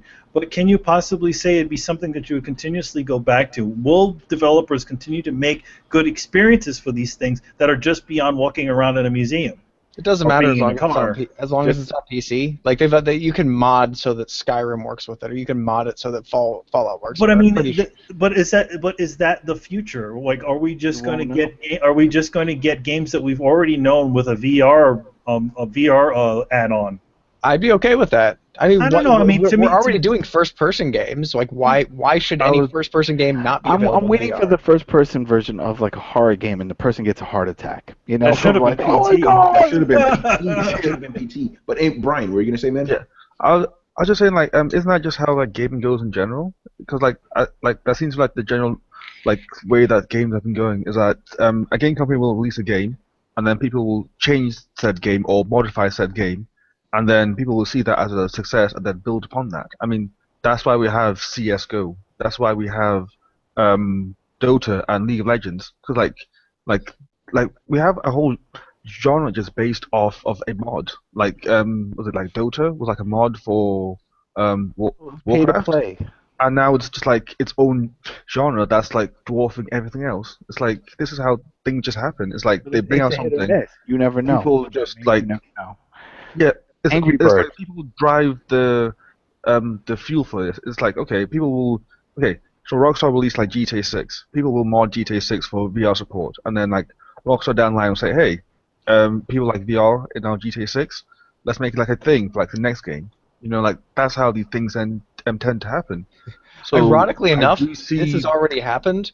And they came across a hurdle that they didn't expect, and that's that apparently morality kicks in when you get in first person, because they modded GTA to be done in VR, and apparently it's a horrific experience where like you're like, I'm a horrible person, I've just murdered all of them. Like for some reason your conscience kicks in when you put it in VR. Bring back the table tennis, Rockstar table tennis in VR. That would probably be pretty cool. Oh, I miss that game. Yeah, Play actually, that later. since we're talking about VR, I want to segue to the next topic here. So, the CEO of Nvidia, his name is Jensen Huang, right? I didn't know this. I don't know, for some reason I was expecting a Western guy. So I guess it's a Chinese guy. So he thinks that VR it's going to take another 20 years to fix VR, and he lists these shortcomings. He says virtual reality headsets are too big and cumbersome. The wires need to go. The resolution isn't good enough. The environments aren't quote unquote beautiful enough, and the worlds we enter do not behave according to the laws of physics. What do you guys think about that? Do you think some of this shit has merit, or is it just nitpicking? It's what people think they're gonna get, and it's not what they're gonna get. Their expectations are too high right now. You know, everyone's thinking like, "Oh, this is gonna be amazing," but have you seen any of this? It doesn't look that amazing. From what they showed last E3, which was like that disc, you know, and then the guy running around and the stars, it doesn't really blow me away. It's not there yet. It will be probably when we're freaking old and dying. We'll see. We're like, "Oh my God, look at this!" Be like, "Oh," but at this point, it's not there yet. Hey, at least it's over Lawnmower Man at this point. Yeah, Yeah. We're not getting Lawnmower Man. I think he has some valid points. The laws of agree. physics thing, I was like, that's kind of nitpicking because you're playing a video game. Yeah. Come on, man. And I could double jump in most of my video games. I can't do that in real life. So What, you can't double jump? You can't like tumble roll with the headset on. Like, I mean, the whoever figures out how to get some wireless going where you have like no lag, where it's just that perfect, they're a billionaire instantly. Somebody get on that, because he's like, oh, the wires are cumbersome, so get on it. Make a new He's like, interface. no way. I got too much of a good thing going on over here. It seems like they're just gonna ride out until somebody else fixes we'll these see. problems, We'll you know? see. What was it, LG? You said the guy from LG, right? No, Nvidia. Nvidia. Oh, okay. or Nvidia, as I like to call them. I don't think we're being fair, quite honest. I especially don't think he's being fair, which I don't know why he would be such a fly in the ointment about VR, but like Oh, Brett, the best part is that, you know, the GTX 1080 or the GTX 1080 and 1070? Uh-huh. They were specifically designed with VR in mind. yeah. So So why is he poo-pooing all over? it just seems weird. Like, first of all, the wires need to go. Like, yeah, to a certain extent. Like, it seems like he's saying like it's going to take 20 years for VR to take off because it's not holodeck status yet. It's like, well, no shit, it's not holodeck status. It's a helmet you strap to your head. Like, you can't do cartwheels in it. Yeah, but like nobody's doing cartwheel games right now. So I think that's something we could solve down the road. The best example right now is 3D TVs. That was it right there. Everybody was like, "Oh, it's gonna be great. I'm not gonna need glasses, and I can just stare at my TV in 3D." No, it didn't happen. You know, you still needed glasses or 2 pair, 3 pairs, and then next you know they just phased them out. They're like, "All right, we'll go with curve. We'll move on from that." Well, yeah, some of the things he's complaining about is external to VR. He's saying, okay, like that's what I was saying about the wires. It's like we don't have an interface that can eliminate the wires, right? And then it's like, then what about battery technology? It's not good enough. So you're talking about all these external things that are outside of VR that he thinks need to get better. But that's not VR's fault, you know? What if we put a couple of extra Nvidia cards in it? Maybe that might fix it. Maybe. I could also Your head say on it like fire. this. A video card in each spot. I could also say this. It's going to take 20 years for video games and computer games to really take off. First of all, consoles and computers are too big and cumbersome. Secondly, mouses, keyboards, the wires, all that needs to go. Third, computer resolution just simply isn't there. Real life is way higher resolution than a computer monitor, so it doesn't look photorealistic. The environments we experience are not diverse enough. They all look like game environments where there's cover that you duck behind, and you can tell when you're going to pick up a weapon. In the worlds that we enter, they don't behave to the laws of physics. You know, corpses glitch, things twitch out. Sometimes physics go all wonky. For these reasons, I don't think video games are actually going to take off for the next 15 to 20 years. The things that you said are circumstantial, and they don't substantiate anything but a slightly skewed worldview. Like, okay, so because it's perfect, we're not ready to do it yet. We've never had perfect. We haven't achieved perfection yet. We're just getting to the point where we can make a really, really pretty computer game that looks almost photorealistic. Like, we just fucking got there. So now you're telling me VR isn't ready because it's not at the same place? Like, Well, tell me this, Mr. Fucking Know-It-All. Where the hell, after we get photorealistic graphics on PC, where do you have to grow from there? Only in you need to Nvidia. Yeah. Nvidia. By the way, Brett, I'm thinking about the analogy you just gave now, but take it back even further than that. Like, wait, like video games are never gonna take off. This thing's it's a tank simulator, but the tanks are just a couple of blocks. This shit's not gonna take off. Yeah. You have to be within 6 feet of the console? What is this? What is this? You gotta use your hands. I'm controlling an Italian guy running up a hill trying to kill a monkey? This is a never baby. gonna take This is not realistic. He is not obeying the laws of physics. You know. But yeah, Those like, barrels aren't on fire. The thing is, when I was reading this thing, like the first two, I'm like, okay, it's too cumbersome. Yes, I agree with you. Wires, okay. And then it just starts getting into crazy town. It doesn't obey the laws of physics. It's a fucking video game, dude. Well, like it's not fully immersive. Like even when it says like like the things that you put your body into completely are expensive and they're not really programmed for. It's like, well, yeah, like we're starting with tracking that realistic movement of the head, and you're still controlling the rest of the body through a controller. As competitiveness and R&D keep going, you're going to get more than that. There's already people experimenting with that. But also I want to stress again, Oculus sat in development hell for like 3.5 goddamn years while the internet just like lit itself on fire around it. It caused so much hype that it created a slew of companies who have essentially just about beaten them to the punch. Vive seems to be wiping the goddamn floor with Oculus right now. I'm sorry, I have to stop That this. is true. Reggie goes, have you seen Virtual Man? That's what he calls the Oculus, not the Virtual Boy. It's Virtual Man. Oh, man, that's hilarious. Yeah, I don't know. This dude seemed like he was just nitpicking. Go ahead, man. Yeah. Well, I'm just trying to figure out why he said this shit. It's like it was really nitpicky, but why would you say this, dude? Like you're in the VR. Because they're not using any Nvidia software inside of the thing. Yeah, but they're making their cards is specifically for VR interface too. So it's like you're just telling the rest of the market, nah, guys, it's not ready yet. It's not ready. So we made some hardware for you idiots, even though this isn't going to happen for 20 years. Yeah. Don't forget to buy it, by the way. There you go. By the way, quick shout out to South Star Online. He writes E3 2016 slashed out VR 2016. I guess he's not excited about seeing VR at E3 this year. I'm not. I know I'm probably going to steer clear of most of that VR Yeah, stuff. but you're gonna be forced to watch it though.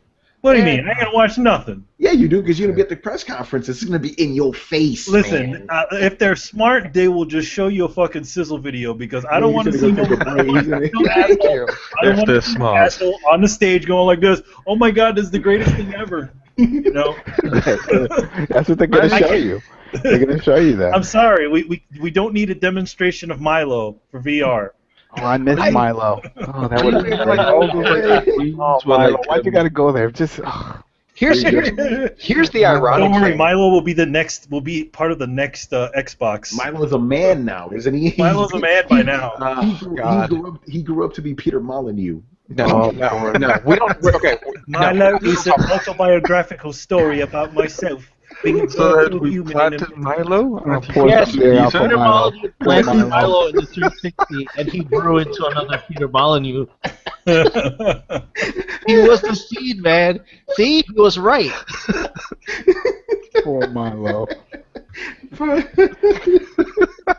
Damn. Milo grew up to be Peter Molyneux.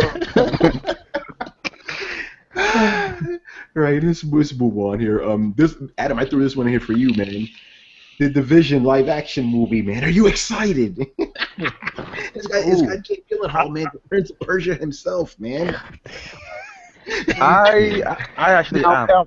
I want to I'll laugh. explain why. Go ahead. Okay, Adam, go ahead, man. If they do this film right, then they could do like really well. Because the Division has a good story in it, but the game story itself is not that great. It's the story that happens before the game is what is interesting to me. It would make a The whole outbreak, the whole first wave of agents that turned rogue.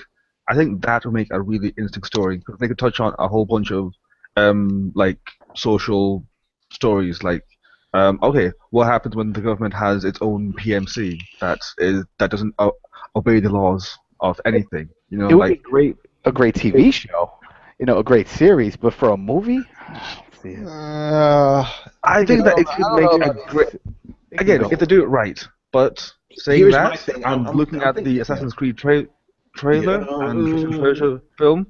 It won't be done right. It'll be Ryan, done check this out, crappily. Ryan. Okay, because you know the Assassin's Creed movies should be 66% in the normal world, right, and then 33% in the past. Because that's exactly why people love Assassin's Creed. So the Division is going to be 66% before the apocalypse, and then 33% after the apocalypse. So now, here's my hold on. Here's my worry about this movie, right? How are they gonna, depict the parts where you're shooting bums that take 1,000,000 bullets to kill? Like, how is that gonna work? It's gonna be real quick scene. This bum won't go down. I've ran out of ammo, man. What do I do? Brett, go I ahead. just want to know how they depict the part where the guy with the golf club runs up to you and hits you once and does more damage than the guy that shoots you with a sniper rifle. Well, did you see the series they did, the 4-episode live series? Yes, I didn't catch that. It's going to be more of that then. It's pretty much going to be that. Brett, I see your head about to explode. What's going on over there, man? Huh? What? I see you're like, ah. Oh no, that's muscle relaxers and opiates, my friend. Okay, actually, by the way, it's a little bit of a segue. Brett is a fucking trooper. I'm not making this up right now. This motherfucker got hit by a truck yesterday or today. What was it? That was yesterday. And he's on the fucking show. So, Brett, what happened? Tell us tell the people, man. That's more interesting than the Division being a film. Also, explain why you're not in a hyperbaric chamber right now, resting. Yes. Because I got a senzu bean earlier.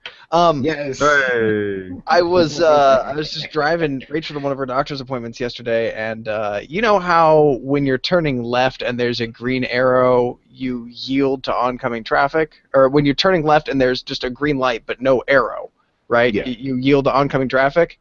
Well, apparently this guy fucking didn't. So like he just rolled into the intersection. And I tried to change lanes and swerve out of the way, and he just kept rolling in like he didn't see us. So I hit the brakes, skidded about 30 feet, turned to the right so that we hit my side instead of Rachel's side, and gripped the steering wheel for dear life and slid into him about 35 miles an hour. Yeah, and by the way, this is the thing that was funny to me. I didn't know this until before we started recording. Up until this point, because Rachel and I don't even talk anymore. We communicate via GIFs and Imgur pictures. That's all we do. None of that has stopped during all this. So I figured everything was cool. You figured she'd go, oh, by the way, Tonio, we were in a car accident. Like, nope, she just sending me shit with what was the last thing she sent me? It was some crazy shit. Maybe she sent you it in pictures. If you take the pictures and and put them together, maybe the story will come out. It's like a puzzle on Uncharted. Exactly. But anyway, Brett, we're glad you're fine. Yes, man.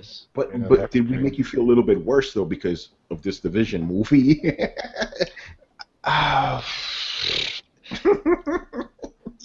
Yeah, I mean it's okay. So the thing I don't understand is so it sounds like this is just basically going to be a Bourne movie with a bunch of trash on the street. But it's like Tom Clancy's stories are always a Tom Clancy movie is kind of always a Tom Clancy movie, and yeah, I get it. There's the first wave of agents gone rogue, but that's not really any new groundbreaking material. Like, oh, a rogue agent. It's just you're gonna throw in a little bit of apocalypse or a little bit of riot. Like I don't know, man. I don't know. It seems like a way off because they have Splinter Cell that's up next. So really? that's the next project. Just doing everything but games now. So I think they're just throwing this out as a feeler, like, we're gonna make a Division movie. What do you guys think? And if people jump on it, then they're like, all right, now let's throw some money at it. Now there's a Division movie. Yeah. He's got Jake Gyllenhaal, We have. You guys liked him in Prince of Persia, right? Only problem I have with that Prince of Persia film is that film is too goddamn long. Why? Whatever happened to the Halo movie? Whatever happened to Gears movie with Vin Diesel? What happened? It's all gone. It didn't happen. Yeah. You know what? I'm okay. I don't think video game movies are a good idea. I think video games and movies tell stories in two completely different ways. Like a video game, if you turn into a movie, it's either rushed, and if you turn a movie into a video game, it feels drawn. The pacing is all different. Plus, they can't even make an appropriate movie out of a comic book. And that's pretty much a shot for shot already laid out for you. So. I kind of disagree, like, somewhat, because I think it depends on who's making the movie. Because if you get the guys that make the Blizzard cutscenes to make the movie, I think it would be, like, pretty damn cool. But Isn't that the Warcraft movie that's coming Warcraft. out? We'll see what happens. But then, is that the guys that made the Blizzard cutscenes for the games? No, it's ILM. See, Brian, I agree with you. There.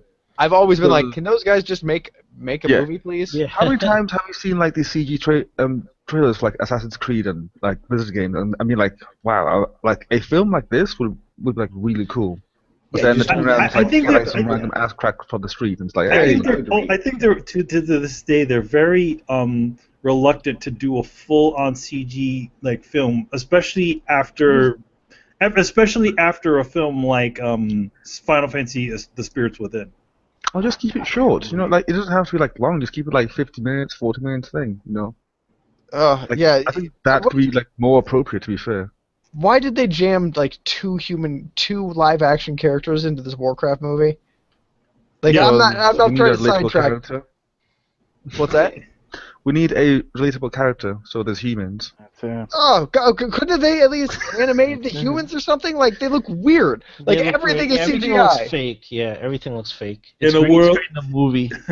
in a world where everything is fake, these three people are. Not fake.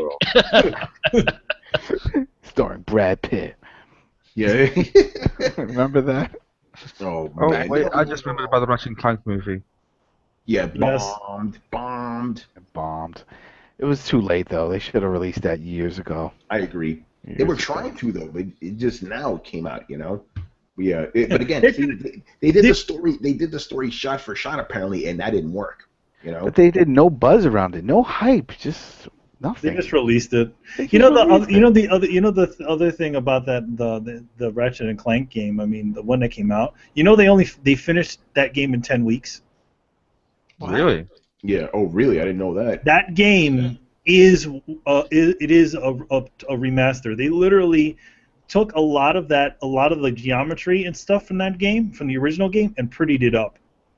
So it's all the same. Manny, I played the original. I played this one. It's actually it's some differences, some changes. There are differences, but a lot. You know, they added things to it, but a lot of the geometry and a lot of the terrain and stuff is all reused from the original game, and they just added some extra stuff to it to make it look prettier. It does look pretty. So yeah, it definitely does. And the game. They were saying this. Listen, I am not lying about this. They literally said it themselves. That's crazy. You can actually read an article about it, you know, a post-mortem about that game. And they're like, yes, it took us 10 weeks to make this game.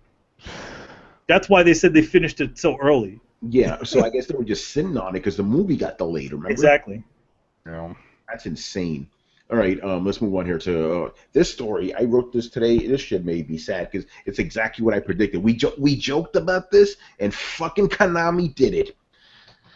Metal Gear Solid 3 is becoming a Pachinko fucking game. Listen, we knew this was going to happen. Yes, it's one of those things. I already ordered 2 of them. You know it was going to happen, but you didn't want it to happen, and they fucking did it, man. They did it. Well, you know what the insult is if you watch this trailer, right? Yeah. Chris, I'm going to stop the show right now. Fuck. My heart can't take it. Yeah, the high-res version of the scene with the boss. No, it wasn't high-res, Chris. They used the Fox engine. They redid that shit. Yeah, they redid it. Yeah, it looks so good. It looks so good. And it's a fucking Pachinko game, man. All I gotta say, slap in the face. All I gotta say is, okay, mind you, as cool as it looks, it probably didn't take them a lot of work to do. For one reason, I've looked at those sequences. I think what they're doing is they just reused a lot of the motion capture data from the original game, and also those CG models that you see, the new high-res models.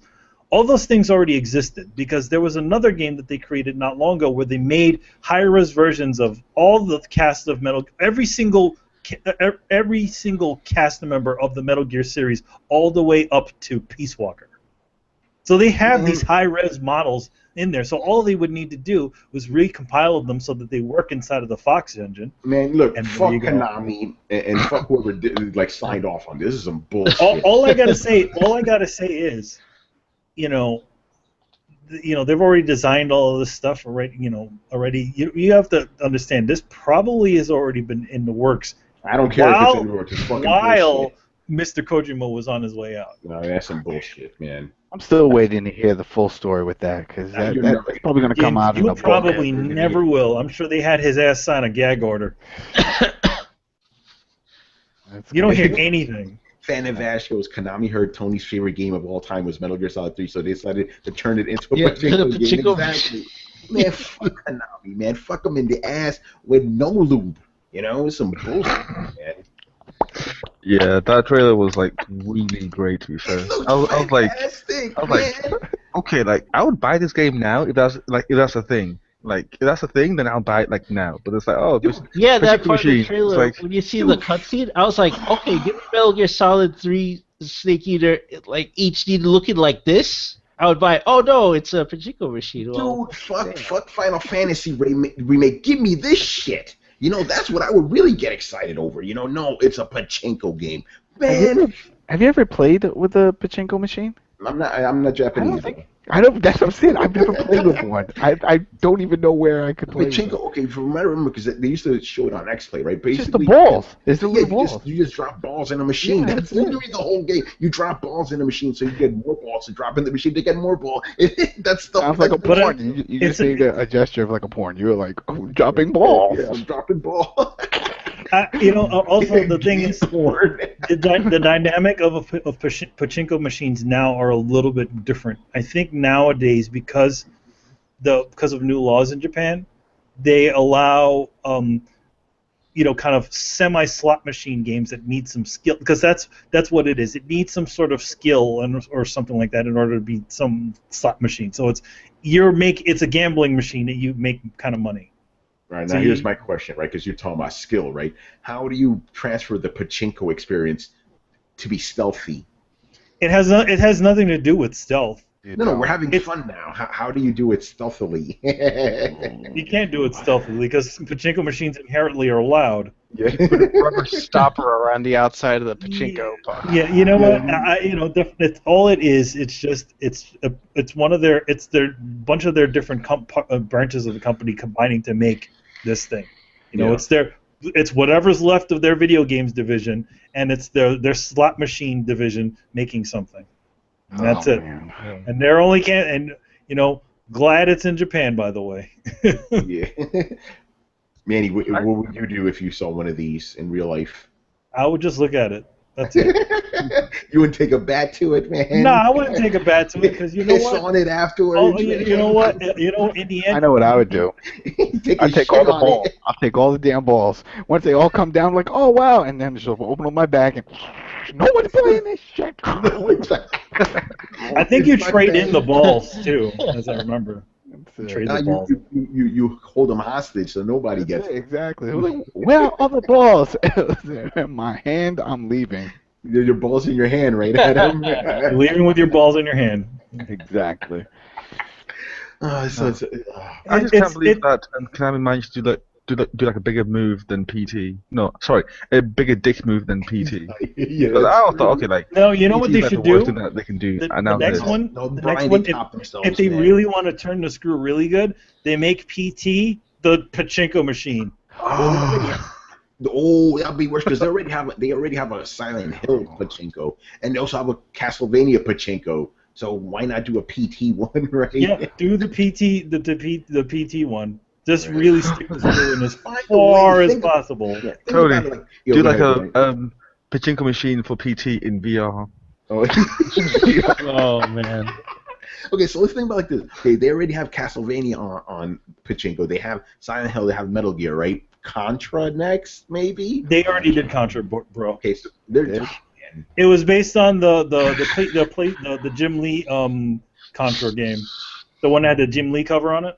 Really? Oh, Hardcore is it? No, that was Hardcore. No, that's not that one. It's the. Was it? No. The PlayStation 2 one. Was that hardcore? Oh, Legacy of War or something like that. Yeah, it's that one. Or Shattered Soldier of one of them. I don't know. Yeah, it's I didn't that know one. that Fuck shit, it. man. They already have a pachinko machine, so they're So there you go. They did it it's to all the already franchises, there. man. You know. Ah, man, bullshit. That's All right. life. Yeah, all right, and I threw this one at the last minute because a little bit of follow up. So no surprise here, the Dreamcast 2 project has officially been shut down. What? No. It's like, okay, so this project was doomed from failure, doomed to failure from the beginning. Sega was not officially behind it. It was just some assholes like, hey, let's make a Dreamcast 2, preying on people's nostalgia and shit. It's like the thing was just bunk to begin with. So I'm glad they play shut Crazy it down. Taxi on my phone. I don't know. Come on, man, get the fuck out of here, And again, it's like, I understand why people are so passionate about it because the Dreamcast is still the best console ever released. But the Sega that made that game, that system great, doesn't exist anymore. They haven't existed for years. So not even all the creators, all the things that made the Dreamcast what it was, are gone. So I want a Turbo Express. And you expect people. That's what I want. That was awesome. Take it from the console to my mobile, and I'm out. Well, you can kind of do that with a Vita. Yeah, I don't know. Some games. Some games you can do that. But again, none of those, even Sega doing that. Tony is exactly right. That it would never be the same. They would have to call back. They'd have to call back. What's his face from EA? What's his name? Peter Moore. You call up Peter Moore, like, Peter, we're getting the band back together. Yeah, right. Yeah, like he'd go back to. No, He'd be like, and how much are you paying me? I'm having lunch with Pele. I'm having lunch with Pele right now. So yeah, we're talking about bowl. Yeah, so looking at my Halo tattoo. That's mysteriously gone. Right. This is temporary tattoos. So yeah, apparently the whole thing went down because there's some a schism within the fucking team and stuff. This is what the guy said. He goes, the project has been taken offline. This is due to schism within the team caused by inefficient and amateurish conduct, resulting in members being removed and others leaving the team. In light of such unprofessional behavior and an embarrassing lack of progress, seasoned members of the gaming industry have chosen to distance themselves from the project. I too am stepping away from Project Dream. Please note whatever bullshit. So yeah, Dream is dead, as it should have been. The Dream is dead. Dream is dead. Some bullshit.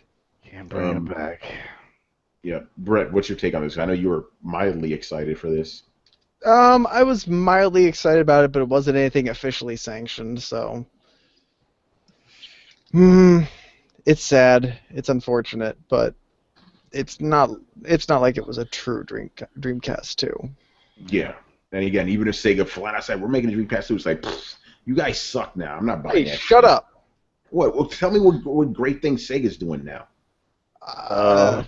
Sonic Boom. I'm sorry. Obviously, Sonic. Get with the program. Yeah, I'm sorry. I take it all back. Sonic Boom is the shit. That'll hold the whole console up, man. Damn right. Hey, I want a new Power It worked for Stone, man. Nintendo and Mario. That's Capcom. Sorry, so just give those guys a call for that one. Capcom will fuck that up too because they're not doing too well now. I was about to say, what is Capcom doing that they have better things to do than Power Stone right now? They obviously have to fit. They obviously have to make another Street Fighter to fix the last shitty Street Fighter they just made. Oh man, they screwed up so bad with that one. Yeah, dude. Oh, that hurts, man. And also Dragon's Dogma. No, sorry. Deep Down. Yeah. Deep Down. There might be a Deep Down. I'm still the only one that's excited for that game still. Yeah, you are. No that is the last. That is the last Guardian of this generation. I wonder if they're going to keep making those Dead Rising games. Last Guardian is the last Guardian of I was about to say that. Yeah, Last Guardian. Still not here yet. I'm about well, to no, the Last Guardian is the last Guardian of last generation. No, we're about to get a revision of the PS4, and we still haven't got the Last Guardian yet. It will come with the new PlayStation 4. It'll come with Neo. It'll be the Last Guardian Neo. Neo 2. Oh, Fan and Vash goes, Sega, give me Sonic Adventure 3, please. Don't fuck it up. No, that ain't happening. That ain't happening, you know. Call up Yu Suzuki and ask him if he ever wants to work at Sega, and he'll probably say, "Fuck no." Yeah, Valkyria Chronicles, the last good game from like Sega proper, you know. That was years ago. Condemned. Condemned was a very good Sega game. That scared the shit out of me. Yeah, actually, to be fair though, Alien was pretty good too. The last Alien game, or at least most of Alien, most of Alien out of the entire thing, you know.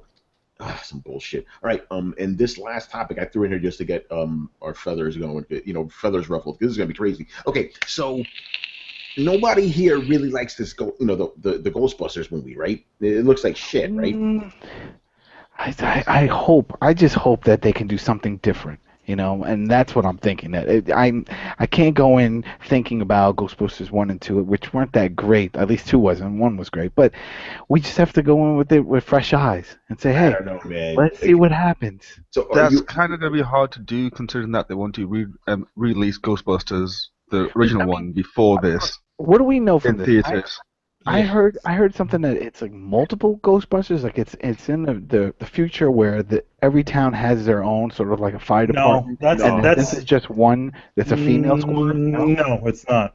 No, that was a story that Aykroyd suggested at some point, of making it into some sort of funky like franchise. Yeah. But no, this officially is a reboot of the Ghostbusters franchise. They are in New York. The original Ghostbusters didn't exist. Yeah. And they are the Ghostbusters. Yeah, the first Ghostbusters. Yeah, there were no previous ones. Yeah, there were no previous ones. So even though that they do like nodding to the first one, which I think is weird. heavily, you know. So anyway, you know, everybody has problems. Well, not everybody, but a lot of people have problems with the trailer. It looks just unfunny that they're just harping on the first one. Apparently, according to Judd Apatow, who's one of the directors, if you don't like this, you're no different than a Trump supporter. Oh. Yeah, so it's like, okay, what about us? We don't like this movie, but we don't support Trump either, Judd Apatow. Can I say just first of all that? Oh, by the way, Brett, I threw this in here specifically for you because I know you're about to go off right now. So please, my friend. I'll even save the soapbox for it. I'm just gonna fucking start out here by like, hey, jackass, correlation does not imply causality. Like, did you not understand fucking logic or the way that works? Like, let's just assume for 1 second that your harebrained leap of logic is actually something that we can follow. Okay, so let's say that they are the same people. What's the correlation? What are you trying to imply? That Trump supporters are awful people, therefore the people that hate the Ghostbusters movies are also awful people? Or you're just discriminate against women of superiority that don't even make sense, and even if they did, still don't make fucking sense. Yeah, he's trying to say that people who don't like the trailer are just a bunch of haters, misogynists, and misogynists are also Trump supporters. Yeah, well, you know what? I could do that shit too. Did you know? Almost 100% of murderers eat white bread, Tony? What? Shit, I didn't know. That's crazy. Yeah. So you're trying to tell me that when people eat white bread, they kill people? Is that what you're trying to say? Yeah. 100% of women that strangled their children in their bathtub drink water. Wow. 100%. Do you know everybody who molests little children breathes in a mixture of oxygen and carbon dioxide on a daily basis? Oh, shit. We should ban this oxygen stuff and this water stuff. It's not good. Yeah, right. Ban the earth. So wait. So this game that's coming out, is it based off of the movie or? No, this is a movie. No. I know there's a game coming though. What? Another one? Yeah. There's another one. I didn't know there was a Ghostbusters. It would have to be. Yeah. Because the one based on the original script was already released last generation. That's right. Yeah. That's right. The Ghostbusters game that Manny liked a lot. That was pretty good. That was essentially Ghostbusters 3. Hey kids, that's your Ghostbusters 3. Mm-hmm. Yeah, don't watch this movie. Go play that game. You know. And Aykroyd, he wrote the script for that one. Yep. Yeah, he did. But yeah, but again, why are these people saying, like, okay, you want people to go see this movie, yet you're saying this type of shit, and you're gonna make people not want to see the movie because you're jackassing. Well, I mean, I don't understand why you'd want to alienate any potential people from seeing it. Exactly. The people, okay, you saw the negative ratings for the first trailer, and instead of having a discourse saying like, guys, like, let's go back, let's look at why people aren't happy with this. Immediately labels started coming out. Oh, if you don't like this, you're against diversity, you like women, you're sexist. And it's like, no, you just immediately shut down any sort of debate. You have now angered everybody who was like arguing against the movie because it looked like a lowbrow comedy and it didn't look like a Ghostbusters movie, and you didn't argue the point that yes, this is a Ghostbusters movie. Let us show you more and let us convince you that what we've made is an evolution of the franchise, right? No, you didn't do that. You just shut down any debate. You called everybody who doesn't agree with you sexist, and rightly so. Nobody should see this movie then. Like, I'm not gonna give you my money. Hey, whatever happened to the days when these people within the movie industry didn't have to always give their 2 cents on the movies that they're making. It's like, okay, just let the movie come out and stop telling people that they're stupid because they don't like your movie. Yeah, well, they don't like the trailer. A trailer is supposed to endear you to see the movie. It's like, this is a taste of what you'll get if you spend money and go see this movie. If you didn't like the taste, you're probably not going to like the meal. Yeah, that's a great point. But you're right. It's like, just shut up. And then he's already saying, "Oh, this movie's great. People aren't understanding how great the movie is." Really? Yeah, it's like, well, I mean, Judd Apatow, I think he's a smart man, but he's saying some very stupid things, and I think he's maybe spent too much time in the Hollywood bubble where you now can't see past your own shadow and don't understand why people are angry at this movie. You just look like, we cast women, people are angry, therefore they must hate women. No, it's not it at all, and people have explained this over and over again why they don't like this trailers and they're not seeing this movie, and it has nothing to do with you gender swapping the Ghostbusters. Which is essentially what you did. And you can't make an evolution of a franchise when you are remaking a movie. You are remaking Ghostbusters. That means you're going to follow the same cadence and the same tone. It's going to be New York in 2016. You have the same themes running through it. The three go to a library. They encounter a ghost. They're going to form an organization to fight ghosts. Then there's going to be some cataclysm. They're going to go to jail or something. Then they're going to regroup. The city's going to hire them, and they're going to face the ultimate evil. This is exactly what happened in the first movie. That's what's going to happen in this movie. You know what, Judd? That's called a remake. That is not an evolution. Yeah, exactly. The game comes out on the 12th, July 12th. Dude, they even have the fucking Stay Puft Marshmallow Man, and this is like, come on. Really? Actually, it's not the Stay Puft Marshmallow Man. It's actually even worse. Yeah, they fight the Ghostbusters logo. Yeah, it's the Ghostbusters logo come to life. Oh, it's called like Rowan or something. Has like a bow tie. It looks stupid. It's it's one evolution of who the villain is going to be, and he eventually. Yeah, it's spoiled in the toys already. I saw the toy. Yeah, the toy is there. So they really honestly and genuinely think that there's just, as they say, a couple idiots who hold on to the idea that things could ever evolve. So there's just a couple of misogynist idiots out there who really hate women and have decided to make this a personal campaign against the movie, which, according to him, is made by the most talented and funny people on the planet, so how can it not be a success? Like, okay, so basically you're saying this is a formula movie, and you hit all the right buttons, you checked all the right boxes, and your genius is infallible, so basically this can only be a smear campaign against you. Like, he doesn't even consider the fact that people don't actually like this movie or have grievances with it. It's just one of those, like, so convinced in your own ego that he's in a bubble and he can't see past. He's not listening to all the feedback. He's just convinced that people are hating this because we're all sexist. Here's the thing. Bill Cosby's actually a really funny guy, but you know what? He made Leonard Part 8 and Ghost Dad. Yeah. Right? Yeah, he's made shitty movies. He's raped a few women too. Yeah, there's also that. There's also that. There's also, you could also say you could also put up, Eddie Murphy. The last half of Eddie Murphy's, movie career hasn't been very good. Well, I mean, there's something to be said. Like, there's a term for certain movies that withstand the test of time. They're called timeless classics. I think Ghostbusters counts as that. I think Back to the Future counts as one of those movies. So if he went and just remade Back to the Future, and let's say now you gender swapped, it's Melissa McFly and Doc Brown's a woman now and whatever, and people are like, well, this looks stupid, right? Never happened. Well, now you're a sexist, right? Because you don't like that we cast women. No, it's not that. You watch the trailer for its value, and you see it doesn't have any because the comedy is just base. There doesn't seem to be anything there for us to enjoy. Yeah, totally, man. But they don't see that. Like, dude, they have their heads so far up their asses they can't hear or see anything. You know, it's crazy. But yeah, we're Trump supporters now, apparently. Fucking stupid. I think it's insane, really, because like, remember that new like Star Wars Rogue One trailer with like the female lead? Like, it got like dislikes to hell on YouTube, right? I mean, guys don't want to see a female lead in any type of role, do we? Like, no, I mean, fuck that. Yeah, Force Awakens did so poorly, right? Remember that Call of Duty trailer, like the new Call of Duty game that starred like all white men? Like, it got upvoted amazingly. It had like 0 dislikes, right? Yeah, the one in space. Yeah, and then the Battlefield trailer that has a black guy starring, that got heavily disliked, right? I know, right? Well, Trump supporters, we are. Well, instead of like insulting your potential fan base and alienating a whole swath of moviegoers and whatever, you could look at the example like Justin Lin said. The first Star Trek Beyond trailer, pan to hell, right? What is this Beastie Boys Fast and Furious looking bullshit?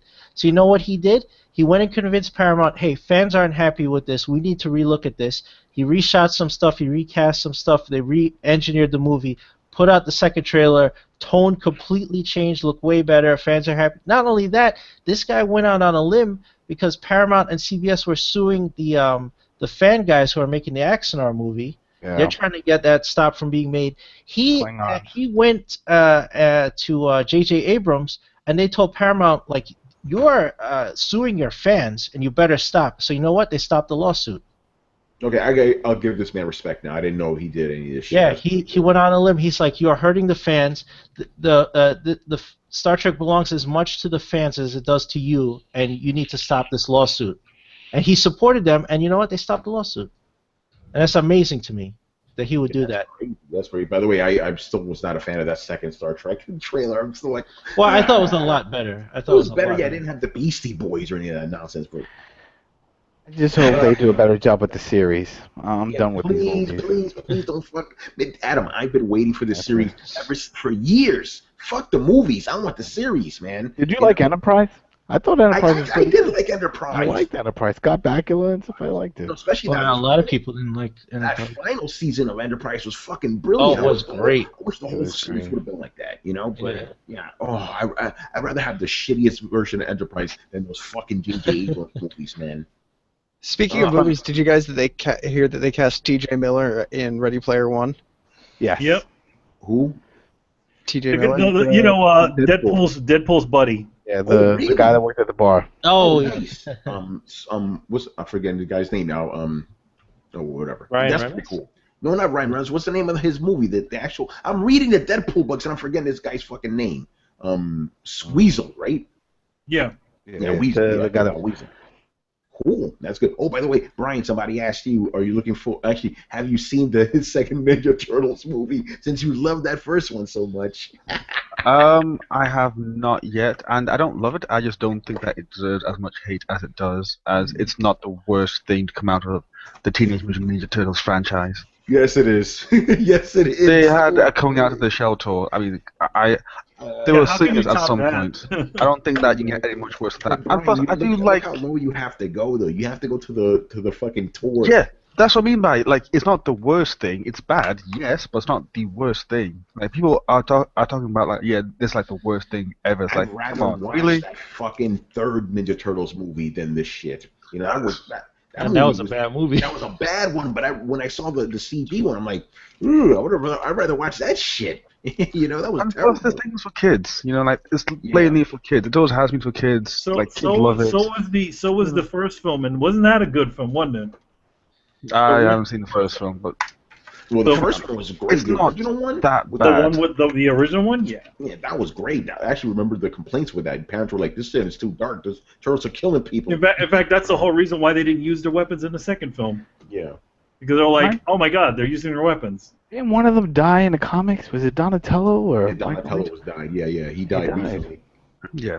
Either way, I've not seen it yet. I'll probably see it this Saturday. So Whoa, on Throwdown Oh, Your he's Questions, going I'll to let you the know. theaters to see it. Shit. I have like I have like a pass that gives me like unlimited films.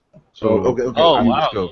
I know I'm That's not true, that's pirating true. them. It's literally a pass for unlimited films. So You are the unlimited master. The Right, bro, pass you get- has Pirate Bay written on it. Yeah. did somebody say they killed Donatello in the comic books? Yes. Yes. So what? They're just down to 3 turtles now, or did they make Well, a new one? no, the Turtles comic is a little bit different. Like as far there's like there's like almost 3 like ones, and the more serious one, I think they went with something like that, or that may have happened in a previous version of it. Yeah, I mean, Yeah, even Peter in Laird was Archie, still they there. killed Archie. Yeah, they did. Like about 6 They months. killed Archie, and you know what? He's back. Yeah, and then he came back. His comics. How did Archie come back? I don't know. It was How do just you a think? big How do you think Archie came back? Because the writers demanded it. deal. I was just about to say, how did Superman come back? Yeah. Oh, the was it the regeneration chamber? How did Goku come back? At least DC can make up ridiculous shit like that. Like what did the gang and Archie find a genie's lamp or something? Like what the fuck? What is it? There was one where Archie bumped into the Predator. Yeah. And the Predator was in town. It was like, The Predator. There's was also a in Punisher. town. There's also Archie versus Punisher. ugh. It's not part of the main series. Seriously, you know, But he it's just did a little find the goofy series. one-off. By the way, they got Mark Wade writing this shit. I'm like, really? Yeah, they're going. I mean, the Archie books are actually kind of interesting. Like, there's of course the main Archie books that you find in the supermarket, right? And then there's these other ones that they make, which are just crazy stuff. It's like Archie versus zombies. Archie does something else. So they're really. I applaud them for it because they're kind of playing with it. They're actually finally doing something with it rather than just kind of like Archie's with Veronica, That's Archie's it. with There's only Betty. so many times you can do that. Yeah, Jughead wears a crown on his head. Did they make any of them gay yet? They have a gay character. There's a gay character in the town. They've introduced a gay character in And there. they have a TV show that's coming out on the CW. Yep, Oh shit! Look at that. Yeah. Crazy. which I'm sure will not last very long. Well, you never know, man. Never know. Thank you, Kristen. She's in the comics. She goes, Donatello's back in the comics. Of course he is. Okay. Of course he's Of back course he is. because they need somebody to do machines. All right. So that's that for the show. So let's let me do some post-show shit.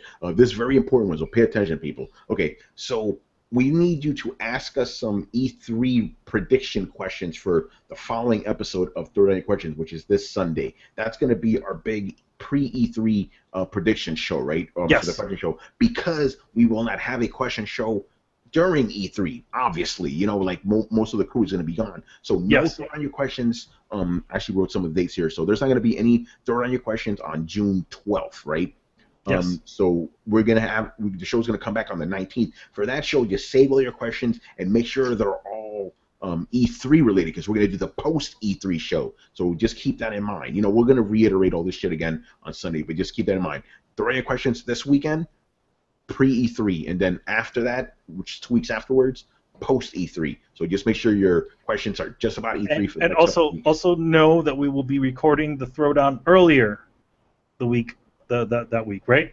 No, we're not. Oh, we're not. Okay. There will not be a Throwdown that week of the week. Yeah, they're not gonna. Yeah, no proper throwdown during the week of E3. But we will try to, bring you some E3 type of throwdown. Yes. While out there, maybe something short. We'll figure it out, but we're gonna do that. The idea is, here's the idea: we do one on Monday. That'll probably be the longest one, where we're gonna run down each of the conferences. Press conferences. Then each day we'll do like a 30-minute one where we just talk about the things we experience.